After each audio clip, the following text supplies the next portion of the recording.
Now we're going to double check.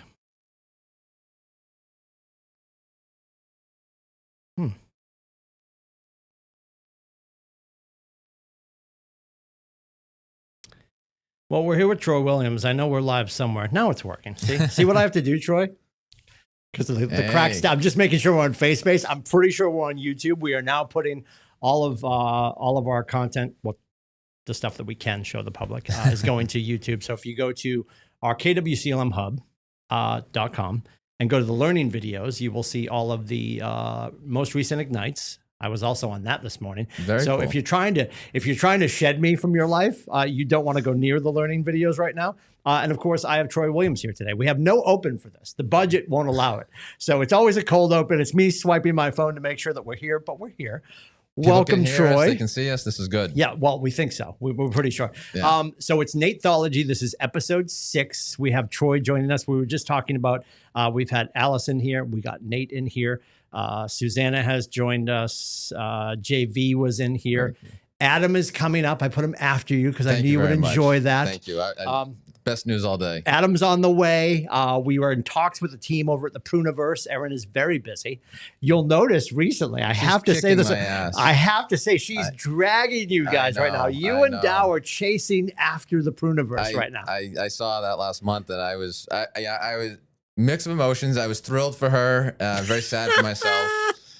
Still beating Dow, which that gives me some solace. It's as a proud parent, it's wonderful watching the children fight in certain aspects, and this is one of the fights we enjoy watching. So the Pruniverse is going to join us when she can. She's got a lot going on because she's busy kicking your butt and Adam's butt. We do have Rachel Xavier is going to jump into the conversation. And before the end of the month, maybe on the last day of the month, maybe October 31st, we have Mother Dickey joining us. Oh, man. Which she was like, I thought I was going to avoid this. I'm like, no. She's like, but I did this for the 15th anniversary. I'm like, well, now it's the 21st anniversary. Yeah. And he's also 50. And she's like, what are we going to talk about? I'm like, you're going to tell the story of how you guys met at Tequila Jack's. And if you don't know that story or the honeymoon story, the rating's going to be not the story you think you're going to get from the honeymoon, but the fact that Nate might have ruined it. I mean, I'll tease you with that much. But anyway, Troy Williams is here. We've had you on before for Mega with a Macchiato and all that kind of stuff. You've told your story before, but give us the Reader's Digest version of from high school graduation to this conversation and Troy getting into real estate. But like get us to your first interaction with Nate. But way back when, I know there was skateboarding and there were all kinds antique shops and all that kind of stuff. So roll with it. Always had an interest in real estate. Graduating high school, wasn't sure how I was going to find a way to stay in this area, right? It was very reminiscent of what's going on the last 5 years. It was very expensive. 2005, things were, ripping. So while I was in college, I bought a few places. That went well. Was going to go into finance. All the job offers I had in finance were in the city. I think one thing people know about me is they know I don't like the city. This is the biggest city. I had an argument with my oldest son the other day. Actually, we were driving through Portsmouth. And I said, I said, Boone, I said, this city has changed so much. And he said to me, he goes, Dad, this isn't a city. And I said, dude, this is totally a city of Portsmouth. Yeah, and he was trying to one up me. He's like, no, this is not a city, Dad. I'm like, all right, well, this is my kind of city. His contention is Boston is a city and Portsmouth is a town. Right. He's like, well, first thing he said to me was, he goes, we don't fly anywhere from here, so therefore it can't be a city. Well, and I'm like, but there is an airport over there. I said, well, little do you know. You were like, do you realize how many bridges we had to cross to get here? Right. Look how tall these buildings are. Okay, all right. There's a parking garage. There's 2 parking garages. So after college, I decided to get into real estate because everyone was getting out of it at the time. This is 2009 and 10. And I could do it here. And it's something I had interest in. Yeah. So got into real estate, really, right away liked it. Got to help people I knew and liked, do things that I know and felt useful, and get to, turn people who don't know this area onto why this area is so special. Yeah. So it was very natural fit. Worked really well. First time I met Nate was I in 2012, early 2012. I actually had a listing in Portsmouth, believe it or not. Oh my God. Yeah, I know. Wow. Yeah, it was my first listing outside of Maine, and Did you have a passport at this point, or? Yeah, this was before I had like anyone to drive me even. I mean, I drove myself. I had to park the car. Crazy. I mean, it was wild. But I realized Renee already making the peanut butter and jelly wrapped in the tin foil at that point? Okay. Yeah. So you packed a lunch, maybe a second lunch. Yes. 11sies as the hobbits call it. Yeah. And I reached out to the Provers we were just talking about, her, Erin Prue. I noticed that she did a lot in Portsmouth, and I reached out to her and I was like, hey, would you mind helping me like price this? And I had just sold the property not even a year before. And she was so generous. I mean, so generous. And I didn't know any agents in Portsmouth, so I had to have a broker open house in Portsmouth. And I'm like, how do I get word out? So again, I reached out to Erin. Erin helped distribute it. She even came by. This is back when the Market Center was on Lafayette. Lafayette, the women's prison. No, Islington. Islington. Yeah, the women's prison. The other street. The nicest building. Yeah. My property was actually off of Islington, so it was maybe a mile from the office. And I had heard Nate Dickey's name, Nathan, as it was known to me back then. I had actually even sold something with him before, never met him. He didn't come to the showings, dealt with Jen. Which count your blessings. I mean, honestly. Yeah. Well, later I realized JV or Nate, come on now. He did me a favor on that. Yeah. And so to my broker open house in Portsmouth walks Nathan Dickey. Yeah. And he was in a suit. And I remember thinking to myself, who is this pompous, fill in the blank? And it was this tiny little house. And I had already a few people had tried to recruit me to KW. I had a closing at the women's prison with Mr. Whitney, who followed me to the men's room as I stood at the urinal. I think I've probably told the story. Yeah. He's standing behind me while I'm at the urinal. Well, listen, captive audience. Yeah. I had nowhere to go. I couldn't go anywhere. Followed me from the closing there, and the whole way he's trying to recruit me apparently. And I'm like, I don't know why you didn't even really work with me. I dealt with someone else on your team. And it was like just him talking 100 miles an hour. And I just remember thinking like, get me out of here. I want to go back to Maine. I want to go home. I want to go home. So that was how I thought of KW, was the weirdos who follow you into the men's room. And then Nate walked into the broker open. I'm glad something changed. Yeah, it's me too. Nate showed up at the broker open and, talked for a little while. I had no intentions of leaving at all. But to his credit, he didn't actually bring that up. He wanted to buy me lunch, and that's how it starts. Yeah, my dad taught me when I was very young. Someone offers to buy you lunch, you let them buy you lunch.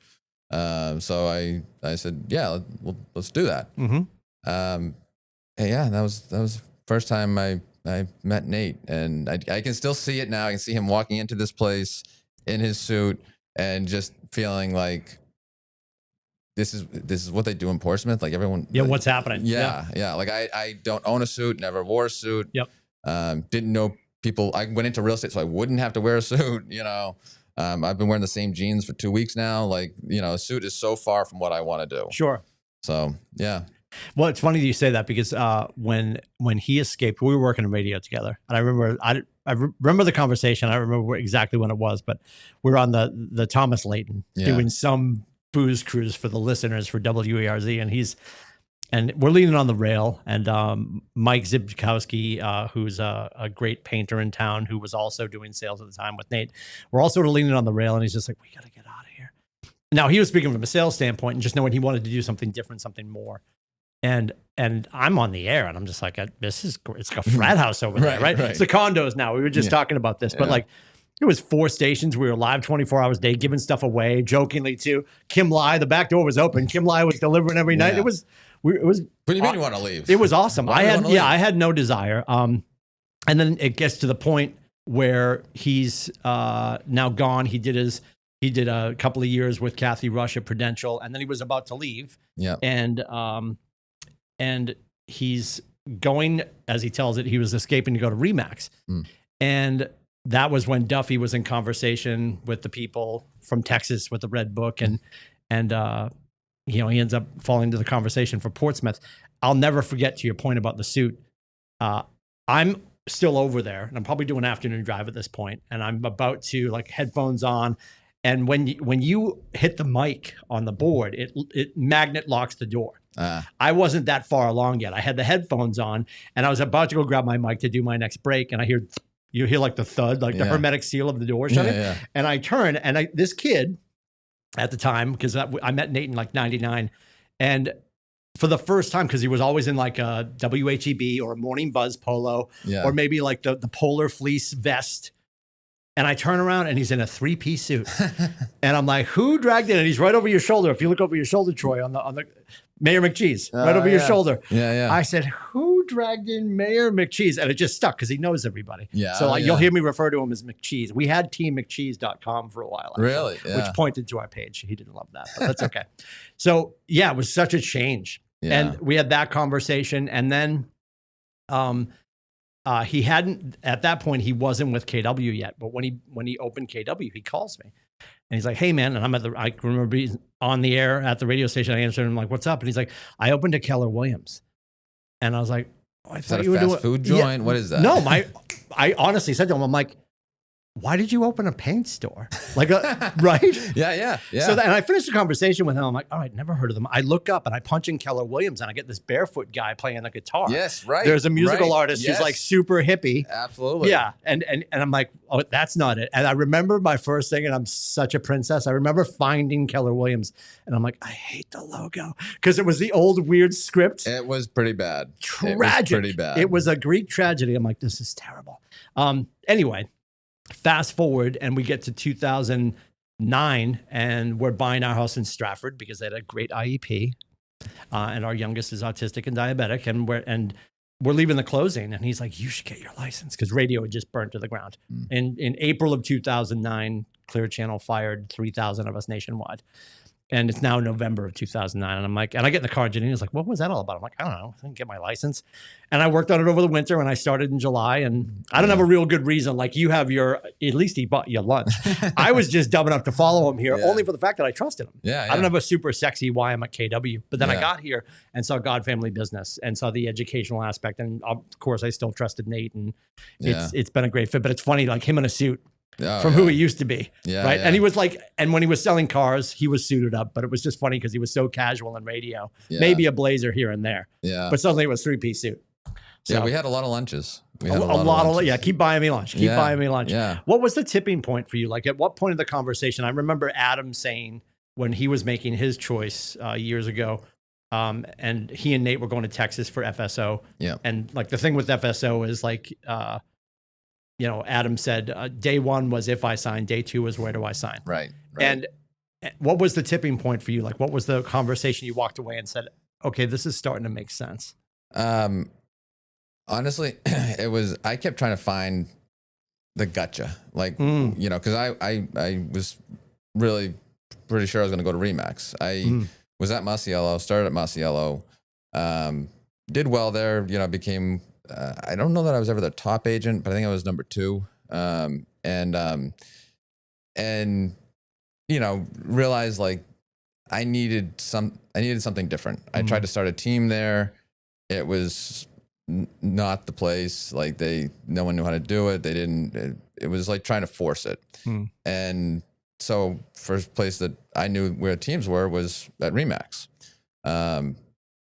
And this was around the same time I started having lunches with Nate. And I mean, I remember we would sit down, he would start eating, and I would just like start nonstop asking him questions. And these were long lunches too. I mean, like I think I ruined a number of his days, like, because these were like 2+ hour things. And and it just seemed too good to be true. Everything about it. The fact that there was a cap, the fact that I could brand myself, the fact that it basically gave me everything I would want in my own brokerage without all the things I don't want with owning a brokerage. I mean, somebody asked me just the other day, a producer, and they said, what would it take for you to leave and open your own thing. And I just was like, I would probably get out of the business before I would do that. Quite honestly, it's just not like I have my own thing. I have my name's on the door. I mean, I'm good, you know. And the amount of people that see Keller Williams and they're like, "Oh, is that Joe?" Which I never in a million years ever thought. But I have to imagine it doesn't hurt. It does not hurt. No, it doesn't hurt. Yeah. And so is Gary your uncle? Yeah. So finally, what it was we were at Five Guys Burgers and Fries. I think the place is called. I think to this day is the only time I ever went there. And it was the one time I actually bought lunch. That might have been it, actually. Now that I'm thinking about it, the tipping point was when he started making me buy. I love all of this. I think that's what it was. It just hit me like a ton of bricks. Because he said to me, he said, I think this one's on you. And I was like, I love that. Oh, that's hysterical. Really? And I think that might have been it. But anyway, at that meeting, I finally figured, you're like, I got to come up with less questions. I can't afford to keep taking them to lunch. Right. I think what it was I said, I want to, so I'm starting to come around, but how does this company make money? Right.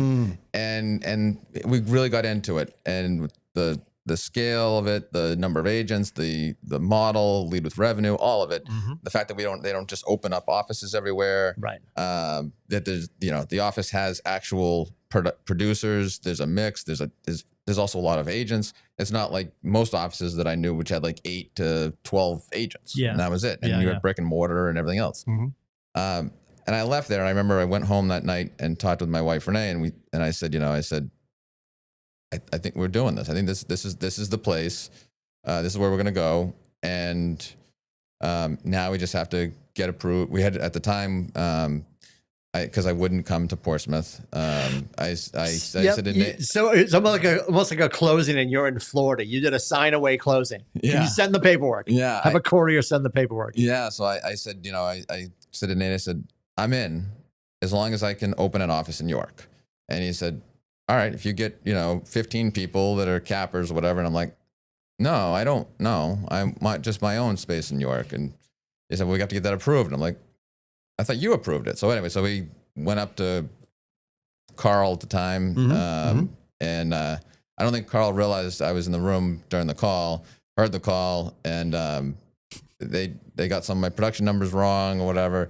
But anyway, they ended up approving it, and I was able to open my own little shingle. Mega agent office is what they were calling it. Yep. And I mean, it was, and then I realized like I really was on my own. I had to actually open it all up. And he kept saying to me, he's like, you can just come to Portsmouth. Like, we have all of this.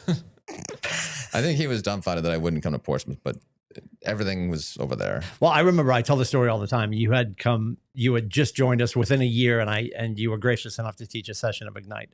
And we were in the training room over here. And I remember, and before I get started, I just got to say, because I've been here long enough now, if you haven't been anywhere else, you should have to go off campus. Like, you didn't say it. I say it all the time. Like, you have to go visit the Gulag and see how bad it is out there. Yes. And again, we're not for everybody. I say this all the time. Thank God, because we don't have enough parking. Right. But, but if you want to build a business and you want to have ownership over your standard and build your own brand and have a legacy worth leaving, this is the place to do it, for sure. I remember when I was signing the paperwork with Nate to join. And I said, all right, I said, but don't bring that stuff in here just yet. I said, these are the things I want in that paperwork. Yeah. I want, because I was leaving Masiello, and there was never a time where I didn't have listings and stuff. It was just, there was never a good time. Yeah. I said, I want in there that if I leave, I bring all my own lists. I bring my listings with me. My business comes with me. I'll pay you a referral, whatever. But I'm taking it with me. And he's like, that's in there. I'm like, I just told you, you haven't even left the room yet. And he's like, it's no, baked in. That's in there. And I'm like, that's what we do. No friggin' way. No way. I mean, like, all the things that I wanted was standard. Yeah. It blew my mind. Was there, you talked about a gotcha. Was there a slight gotcha at any point? No, not really. No. No. You mentioned obviously going home and having the conversation with Renee. Where was she at on this? Like, what was, and I only bring this up because it's such a great story. When Nate was talking to Christopher Vachon, who I affectionately call Mickelson because he loves golf. Yeah. Mr. and Mrs. Vachon, JV and her other half, Chris. Chris was all in. Yeah. JV was like, I don't know, because she had the same mindset you did. Like, this Yeah. is too good to be true. Yeah. So she wasn't sold on Nate and the big picture. Yeah. And Chris was. And he's like, well, I'm going. You got to figure it out. Yeah. And of course, it's all worked itself out now. Yeah. But I find it interesting that she was sort of the hard reset for Chris, and Chris had to keep selling it to her. So Yeah. where was Renee? Did she meet Nate during the whole process? I don't believe she did. No. But I would always share, you know, so during this time, I had met with before I made the decision, I met with every brokerage from Portsmouth to Portland. And I say that was worth meeting with because there was mom and pops and, you know, like small stuff that like, they didn't want me. I didn't want them, whatever. Who wouldn't want you? More people than you realize. But I had told her, I remember distinctly telling her about my meeting with Michael Bean and how he got my name wrong at the start of the meeting, even though he had an appointment with me. I called me by something else. And then at the end of it, he said to me, very good to meet you, Jeremy. And I was like, I corrected you the first time. I just rolled my eyes and I was like, I'm not going to correct you on something different. Like, so I had told her like about my meetings with different people and Bean at the time I thought was going to be a good fit because I thought like they're cheap. I don't need much. Like this is great. And but then I realized like there's nothing there. There was nothing there. And so I kept meeting with Nate and I kept telling her about my meetings. She's like, he sounds like a really good guy. And I'm like, yeah. She's like, and he sounds a lot better than like the other people you're meeting with, you know, and because she'd heard about all the others. He's still currently calling you by your real name. Yep, yeah, that's a plus. Right. Yep. I mean, it was amazing. And, yeah. I could say a lot of things about that, but yeah. And so finally we were just like, we have nothing, we have so little to lose, you know, and sometimes things do just make sense. Yeah. And it did. I'm very grateful that he was as patient as he was and bought you all the lunches. Bought me all the lunches, yeah. You know. And he took me a lot. I bought the Five Guys place. But like we went to some decent places. It wasn't like I had other people who tried to recruit me. You definitely went to Rudy's in Portsmouth. I'm sure. Yeah. Guarantee. He loved the dark corners in there. Yeah. Get all the business done on cocktail napkins. I'll just never like Cole Banker took me out to lunch one time and I'll never forget this. And this was Cole Banker in York. They drove me to Friendly's in Portsmouth. And I remember thinking to myself, hello? What? Yeah. I remember sitting in this place and like looking at. Can I get a fribble? Oh what my is God. happening? I'd never been to Friendly's in my life, and I'm like, we're going to Portsmouth. Like, why? What? I mean, as a proud masshole, they're a masshole institution. God bless Friendly's. Oh, yeah. But it's also questionable. My question with Friendly's is when you walk in and the same girl that seats you is also bussing the table, waiting the table, and she's the fry cook. You should be concerned. Yeah. This could be a while. I forget what I had. I think it was a burger, but it was probably indigestion. But anyway, yeah, it was a horrible meal. And then I remember when the bill came, like they were all. It was like three of them and me, and they were looking at like who's paying. And I'm like, oh wow, okay. What is taking place? Yeah, and the whole meeting just went bad anyway. But then like Remax in Portland, they took me to the Sunrise Grill in Kittery. And I remember thinking like, really? This is where we're going? Like, whatever.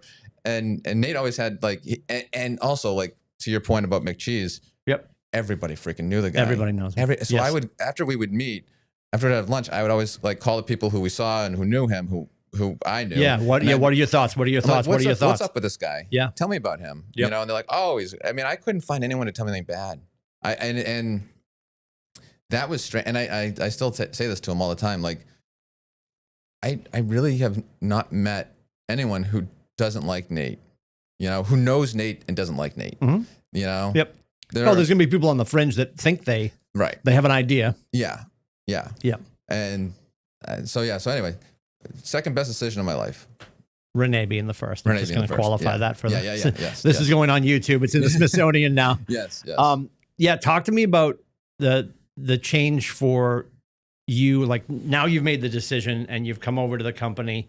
Like what were some of the things that you weren't expecting that were like all the help?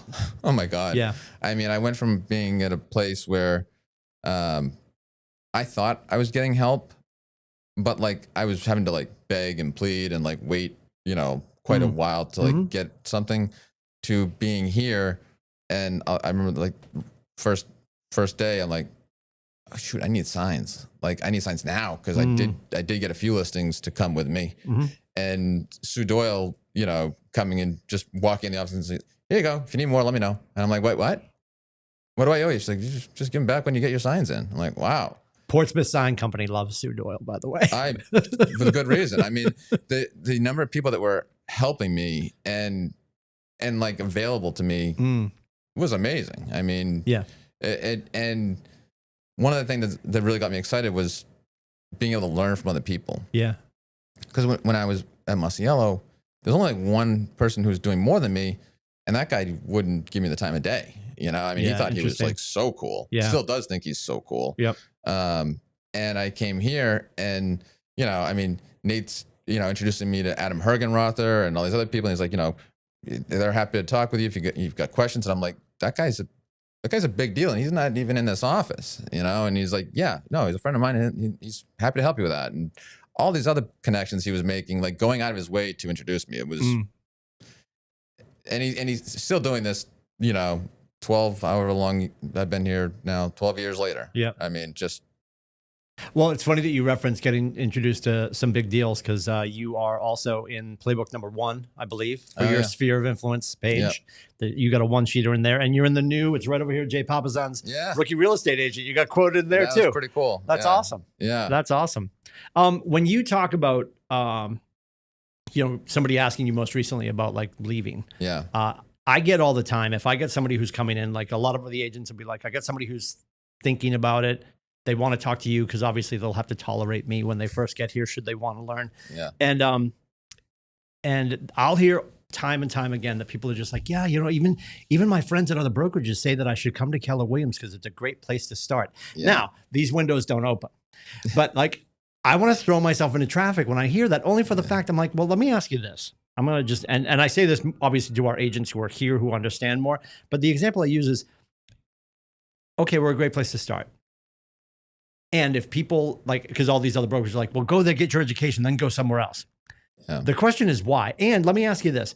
Do you think that Troy's too stupid to leave? He can't find the exit. Yeah. Prue can't find the exit. Adam can't find the exit. Like every agent here who's been here for a hot minute can't find the exit. Yeah. So what is it for you? Like, what's the, I'd leave the business first. Like, what's the biggest thought process for you around that and why you wouldn't leave? Just to talk to people who are here and have heard, and they're thinking, well, I'm just going to get my sea legs and I'm going to peace out. Show me a place that has more opportunities.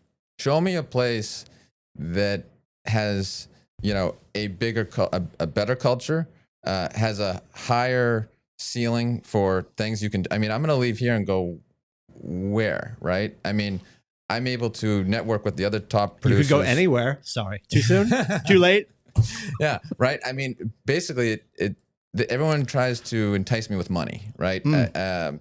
Coldwell Banker a few years ago, during the heyday, you know, called me and they're like, you know, we can give you like, you know, depending on what you do this year, up to like $4 million. And I'm like, okay.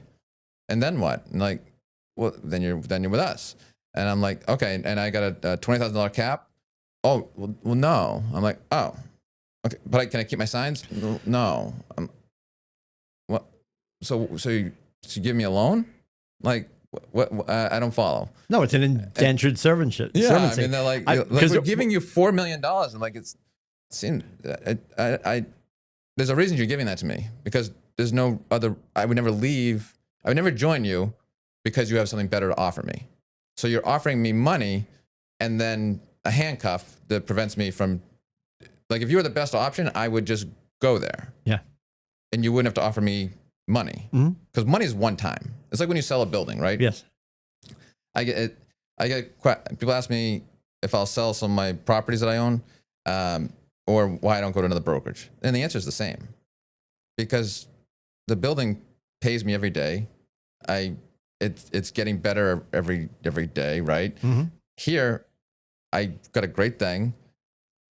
If I leave here, I'm not going to be in a better position financially. Maybe I'll have a short infusion of cash, just like I would if I sold that property. But then what do?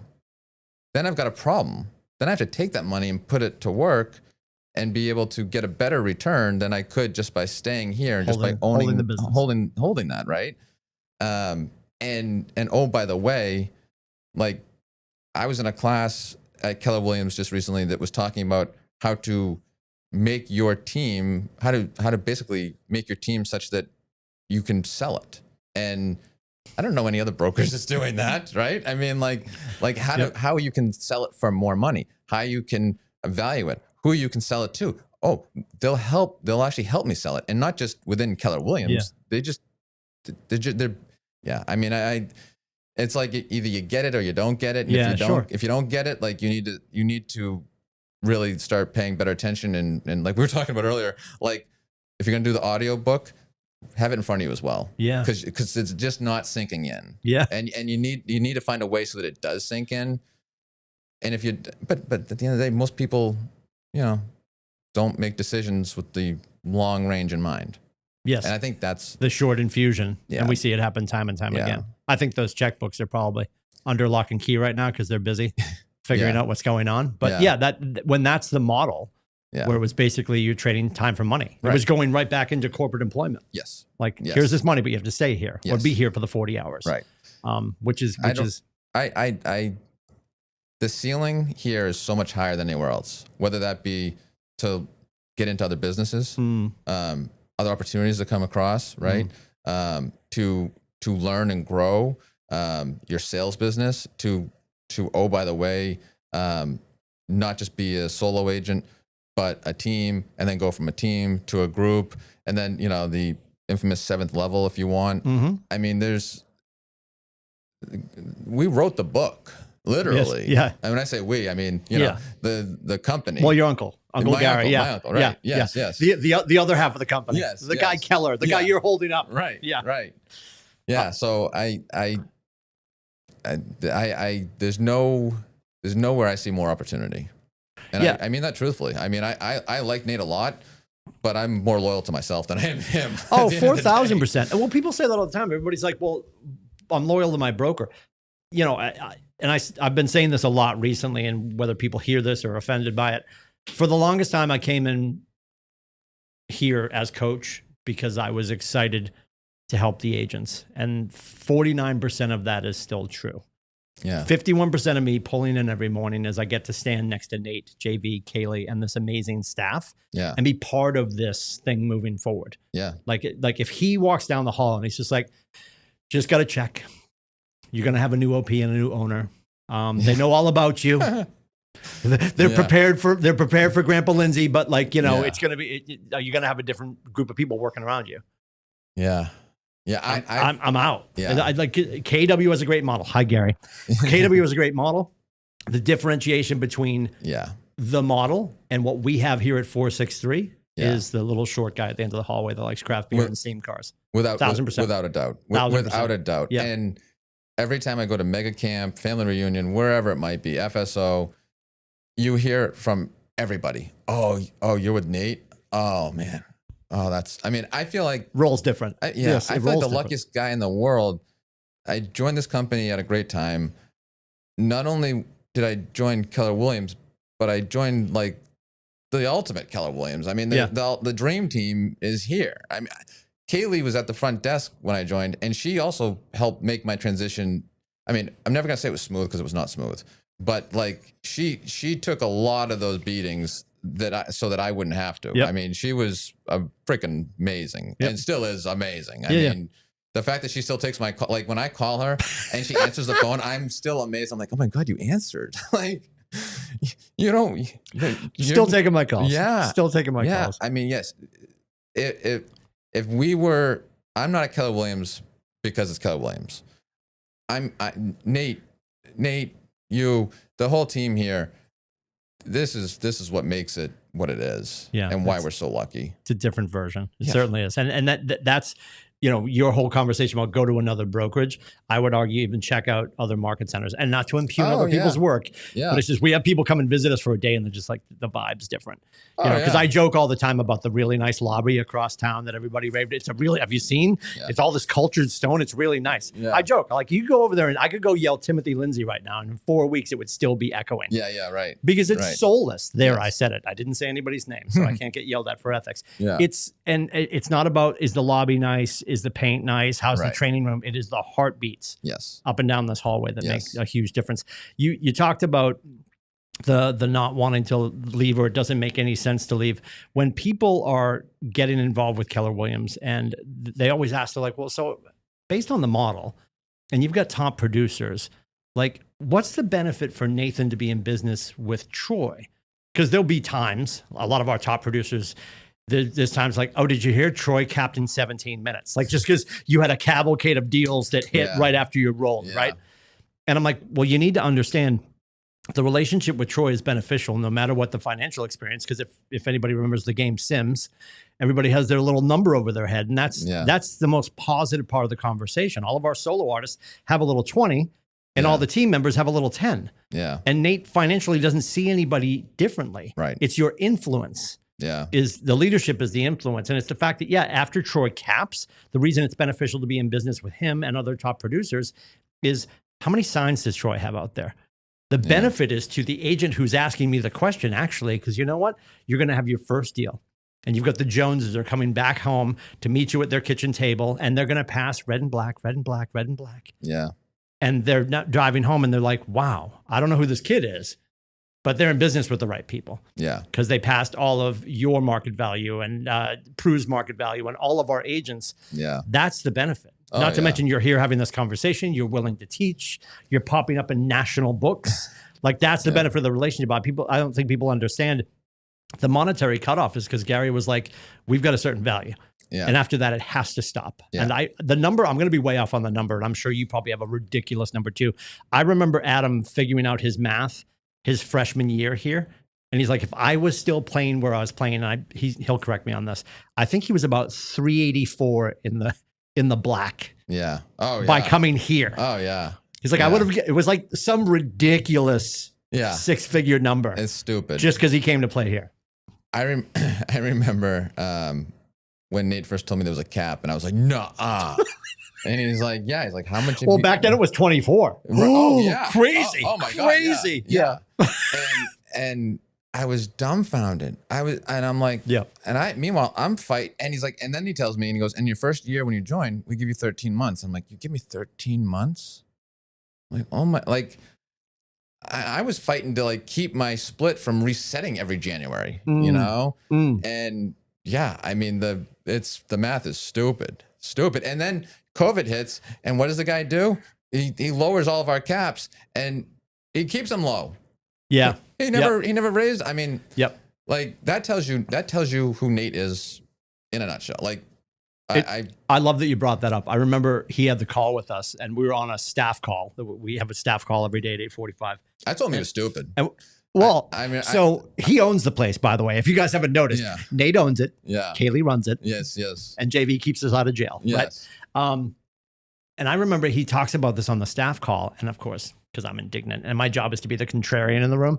And I'm like, I got a question. He's like, what? I'm like, when did we decide we were less valuable? And he's like, don't look at it that way. Yeah. You know, because I'm just like, we're going into this uncertainty. Right. Because don't forget, he pulled the trigger on that May 1st. After he just bought this giant building. And, I remember talking to him like, dude, are you going to be able to swing that? And he's like, I'm kind of crapping my pants a little, not going to lie. His plan was to grab this. And he's like, well, this thing happening doesn't change the bright move that is. Yeah.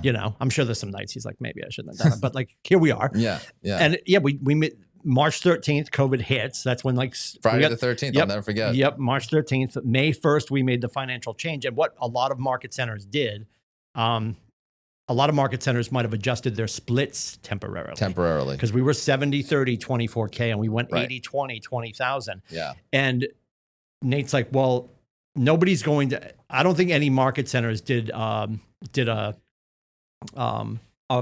company dollar drop, because you couldn't really do that. So that's the signal that everybody knew, because there were other market centers in New England that were just doing a split adjustment, but then they were going to flex it back. Yeah. Oh yeah. And Nate's like, nope, we're going hard on this 80-20. He goes, we can't keep moving this needle, but this makes us way more competitive, because it's not a race to the bottom. Right. Because people are just like, but there's no this or no that, or I get like soft serve ice cream on Fridays. Cool. Like you said, I mean, honestly, it's when you give somebody cash, it's not an experience. Right. This is going to get spent and forgotten. Well, and as Nate always says, if someone joins for money, they'll leave for money. Yes. And the first like 5 times he said that to me, I didn't really get it. It didn't fully sink in. And then I saw it happen, and I was like, oh, Jesus. Yeah. The same reason they joined you will be the reason they left. So if they're coming in for a check, our friends over there at the other place, if they're coming in for a check, they're going to leave for the next check. Right. And that's, that's what makes Nate, because it's not easy to do all the other stuff that he does here. I mean, you can't just buy that. You can't just like go and get it off a shelf. You can't just be like, hey, I'll take 2 Kayleys. I'll take a a JV, whatever else, and keep all these great agents. Oh, and the other thing that blew my mind. Well, I guess I won't say that, because this is going to be out. But what I can say is, when I was the 5 guys thing I mentioned, right? I bought the lunch and realized like that was the day I made the decision. He called me that night, and he said, I remember I was pulling into my driveway at the time, the house I was living at the time, and I'm like, and I don't remember what time it was, but I remember it was dark out. So it was later in the day, we'll say, right? And he calls me and he goes, hey, I just want you to hear this from me. I let so and so go today. And I said, what do you mean they're an agent? What do you mean you let them go? I said, did they have some kind of like leadership or something? And he said, no. He said they weren't they weren't great for the culture. And I remember thinking to myself, like, damn, that's a baller move, because they were a capper. And I'm like, this MFer only gets 20 grand from the best he can do is 20 grand. And he just gave 20 grand back to somebody and told them bye-bye. And so the conversation I had with Renee then ensued when I walked into the house, and I'm like, and he just let somebody go. Because the office I was at had a lot of people who, man, should have been let go. Yep. But they couldn't, because they were a lot more than 20 grand, 1,000%. Yep. And I remember like that, like really helped me figure it all out, and helped me realize, like, back to Aaron Prue with my listing over here in Portsmouth. Well, this is why he's got people like Aaron Prue who are helping me, a competing agent from another brokerage, helping me. She doesn't know me. She answered my call out of the goodness of her heart, and then did the things she said she'd do. Yeah. I mean, the currency is the culture. Yeah. And it makes it easier for him to do that, because what we need to remember is, like, leadership exists when you leave the room. So we have to all remember, like, without fail, if a consumer has a bad experience and your name's on the sign, so you're screwed. They're thinking, they're probably like, okay, it was Tim, maybe Lindsay, but it was definitely Keller Williams. Yeah. Now they're taking this broad brush, and there's 560 souls on board. Yeah. Never mind our loved ones at home and the operational support that we also hire. Right. So we have to remember, and I'll use it with you because you'll enjoy this. The analogy I always use is, everyone's putting on Nate's underwear. Yeah. Try not to poop in it today, because everyone is under this banner where when we do well, it reflects really well. But you have all these other people to consider, and I'll say it now in a time of social media. Think really hard before you push play. Yeah. Whatever your thoughts are, and ask yourself, is this going to benefit myself? Does this move learning and emotion forward? Is this a positive message I'm sending out? Or is this going to put a black mark on myself and 559 of my teammates? Yeah. Even though we're not teammates, we are. Oh, yeah. Because there's a different identity here. So it's really important that he is, to your point, he's not like, oh my God, but if I let them go, there's 384 walking out the door. It's $20,000. Yeah. And this is the agreement we had. This is about culture, not just currency. Yeah. You know? And it's consistent, and he stands by it, and he's been able to maintain it while growing this place tremendously since I first joined. I mean, when I first joined, I remember thinking, like, this is the biggest freaking company I've ever seen. And now it's 4 states. You know, and we're getting Rhode Island. I'm just kidding. People are like, no way, really? We're getting a 5th state? No, we're not. We're not. But it was like, and I just remember like seeing this space up here, and I was just like, this is huge, huge, and somehow he's been able to. I mean, in many ways, because he has people like you, he has put in people who, just like when you have a team, right? Like, I can't touch every client that comes in to work with Williams Realty Partners, right? But I have to make sure, and I learned this from Nate. I mean, Jesus, well, it's a good thing we're talking about Nate. This whole thing's about Nate. Sophia about Nate. So, amen. I learned this from Nate because I was really struggling with building my team, and feeling like I had to still do everything. And I remember him saying to me, he's like, "They're not hiring you because of you. No offense, Troy. The standard. They're hiring you because of what you stand for." He's like, "It's not that they won't. It's not that they care that much about you. You know, don't think like that.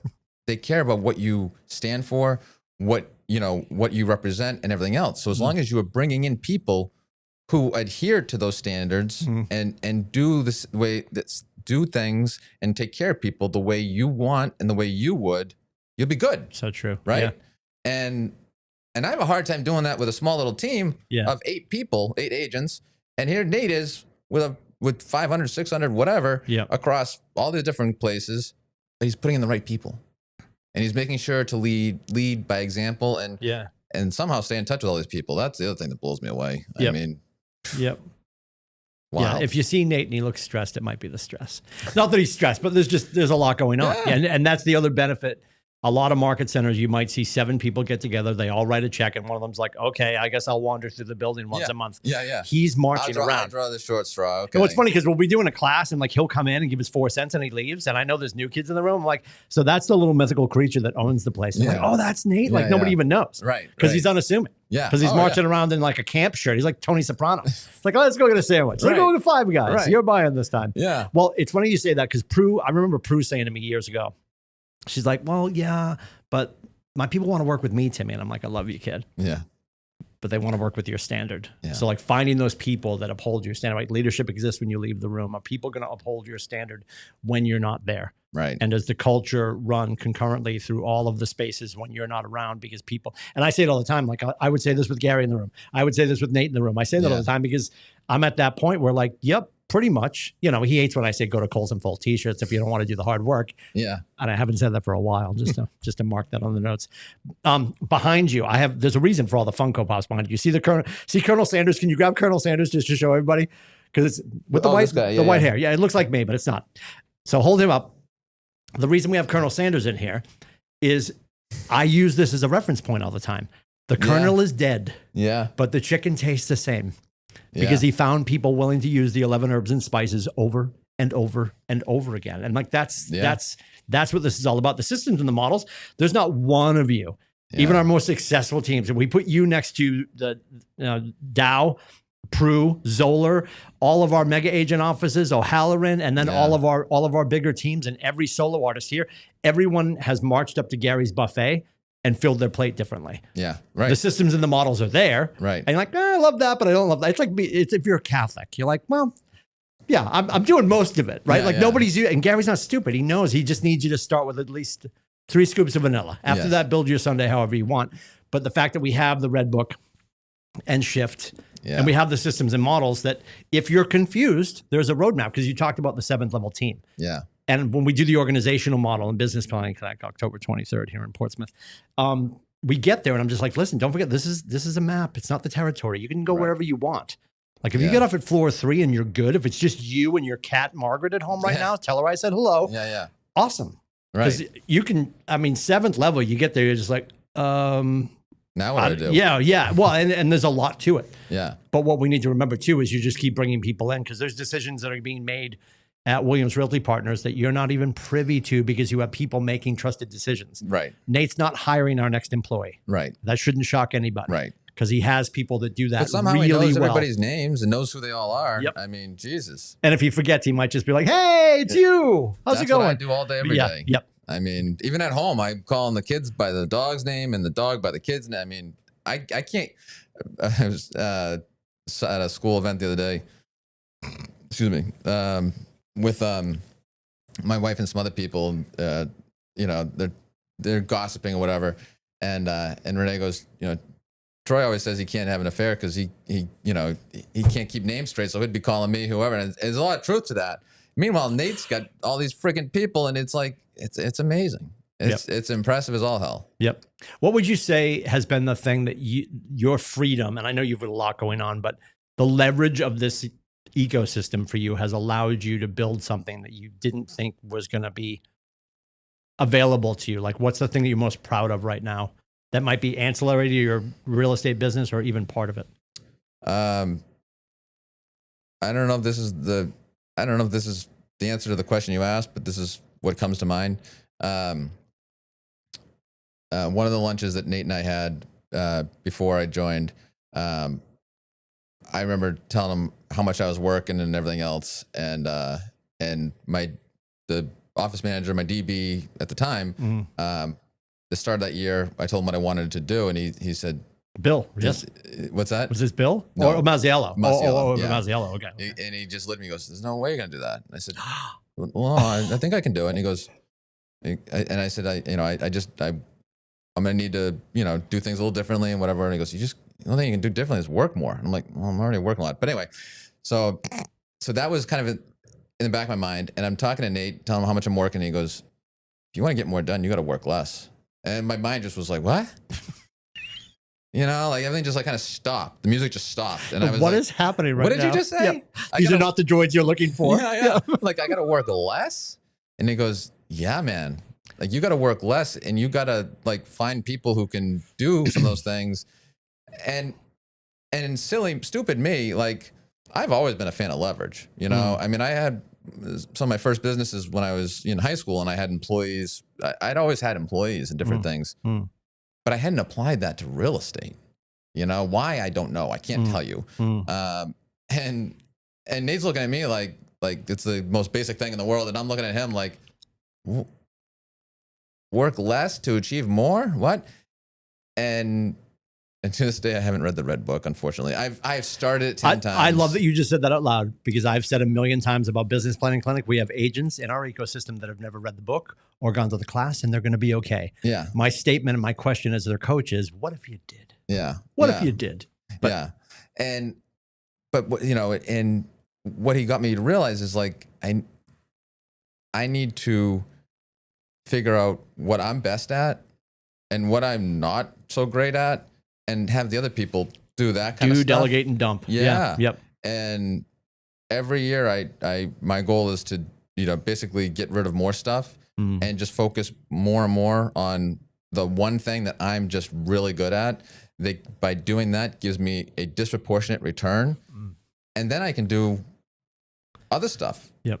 There's other stuff that you can bring in business, maybe bring pleasure, whatever it might be. Yep. And the world continues to grow. Yeah. Well, I love that you said that too, because I think people are like, I got more time, let me work more. Yeah. No, can you take that and make sure that you're maybe parking at the Nubble and staring at the ocean for a little bit? Like the running joke about dads get home and they sit in the driveway and breathe for a few minutes before they go inside. Yeah. Like, are you going inside to be physically and emotionally present? Yeah. Right. And I say this all the time. Like, my job is to hopefully send home the best version of you to your family. Yeah. And if we're doing that, hopefully that's because we're finding joy in the way we're doing it. Yeah. And the important thing is Troy's playing in the corner of the sandbox that he enjoys. Yeah. So he's not exasperated when he gets home and he's just like, what? Right. Where's my foiled sandwich? Right. The greatest sandwich maker on the planet. Exactly. When you got started, somebody way back when, and it might have been the designated broker you just mentioned, somebody gave you some horrible advice at some point. What's the advice that you got that you ignored that you're thrilled that you did? Oh God. If you can wean it down to one, because I'm sure a lot of experts were trying to tell you how to do what you should do. Yeah, there was a lot of advice. Everyone wanted to share something. Man, I don't even know. People wanted me to leave York. People wanted me to go be more open to taking business in other places. And I realize this is a big joke and everything else. And it's a great joke. It's fine. It's working. It's working. Yeah. Yep. But I didn't want to leave York. And they were like, well, you don't need to, I didn't know these other markets, right? I mean, yes, they were close, but I didn't know them. And they're like, you don't need to know all this stuff. Don't worry about it. And, just get over there and sell stuff. And I just went, I say now I went small to go big.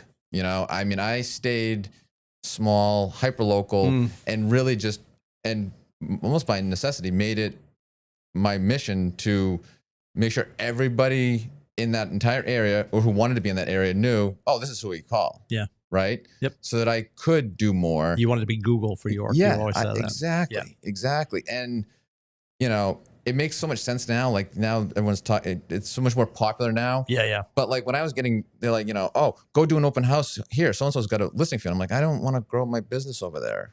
Right. Well, dude, you can't, you're not in a luxury of choosing where you don't have a business. Yeah.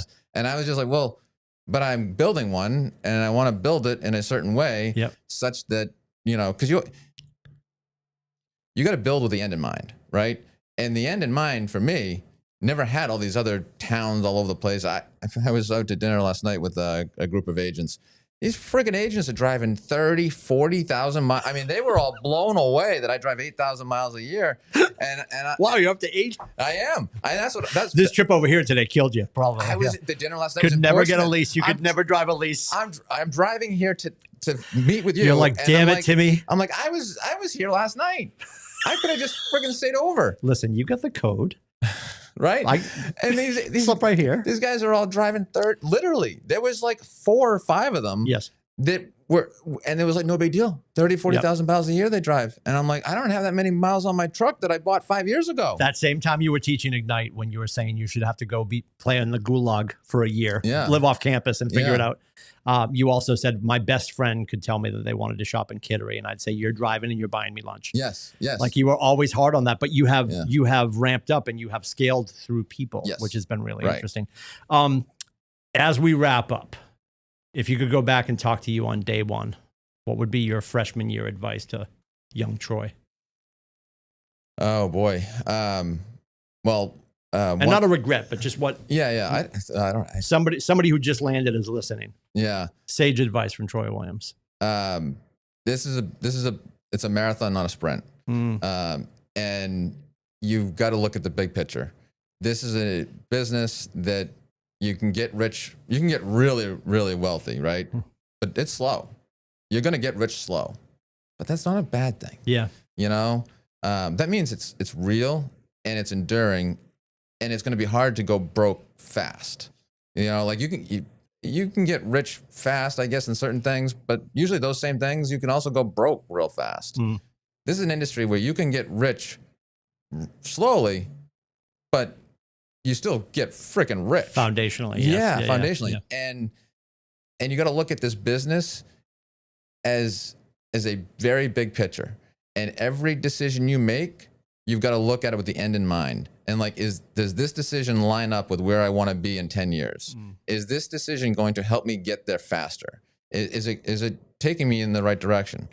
And so that combined with one other thing, it blows my mind how many people in real estate don't buy real.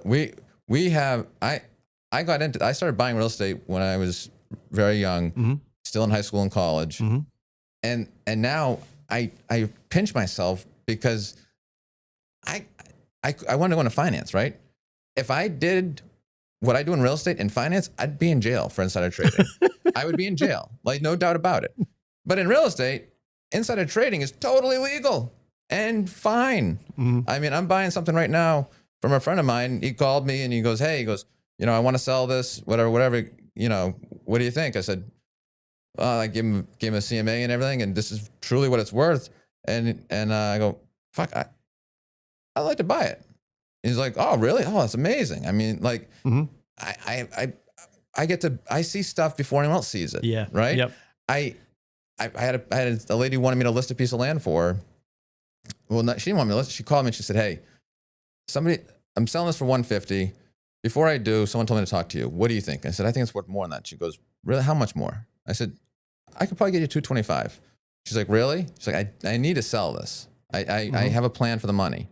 I said, so she's like, don't blow smoke up my skirt, you know, just to get a listing. I said, no. I said, I think I can get you $225. And she goes, how quickly? And I said, Jesus, I don't know. I mean, land takes a little while. I said, give me a couple months. She goes, would you buy it at $225? And I said to her, I said, yeah, I'd buy it at 225. And she goes, all right, I'll give you a month. Sell it. If you don't sell it, you got to buy it. Is that a deal? And I said to her, I said, that's a fucking great, I'm sorry. I said, okay? that is a great deal. Yeah. I said, I kind of hope I don't sell it. Yeah, you know? right. And I'll never forget it. On day 30, the lady calls me and she goes, it's been a month. I said, I've got a few people interested, but nobody's giving me an offer. She goes, well, then I guess it's time you buy it. And I bought it, and I made a lot of money on that piece of land. But it was like, in hindsight, I could have just bought it right then and there. She would have been thrilled, you know? Yep. Well, Gary always says when we sit down, we should have 3 numbers. What would I buy this for? What would one of my investors buy this for? What would this go for in the open market? Yeah. And not that the numbers seem to be different, but we should always be thinking that when we sit at a kitchen table. Yeah. Awesome. Absolutely. The Troy Williams. Thanks for hanging out. We've got on the 17th, Adam Dow, the 24th, Rachel Xavier, and on the 31st, Mother Dickey's coming in. So you get to hear about the honeymoon story, which is not what you think. It's going to be awesome. The Tequila Jack story. Troy, thanks for hanging out. If people need to find you, you are on the left side of the building when you go to York, the annex. Yes. Yep. And you are the Williams of Keller Williams, in case people are wondering. The story behind that is so confusing because people are like, because he tells a story. Gary tells a story on stage about how his partner was sleeping with his first wife. Yes. Openly. Yeah. Everybody's like, oh, that's why Joe's not around. No, it wasn't Joe. It was a different partner. Right. Joe is quietly still doing commercial. You'll see him still in the company. See him meandering around. Yes. Yeah. It's a great story, though. So you are not officially the other Williams, but it doesn't hurt your business. How many people assume it's you? So many more than I ever would have expected. I mean, because Keller Williams allows you to brand yourself, right? So the brand of Keller Williams is not like Remax. We don't have a balloon. We're not Coldwell Banker or C21. So a lot of people have never heard of the company. But then they come into the office and, you know, they're like, oh, this is your office. But then they realize that's Troy at Williams Realty Partners, at KWCLM, at Gary. Nate years ago had me put a form together that explains I am not the Williams of Keller Williams. That's hysterical. I also do not own coastal realty. Now it's coastal lakes and mountains, and seas and rivers and whatever else. Yes, fjords. We're getting fjords. I can't wait. Yeah. And that Nate Dickey is the owner and the principal broker. I mean, it's got his phone number. It's got everything. And everyone has to sign this thing. And that's sometimes when it comes up, they go, "Oh, this isn't yours." I'm like, no. Yeah, it's my uncle. It's my uncle. Yeah. Awesome. Troy, thanks so much for hanging out. Happy to. Take care, bud. Thank you.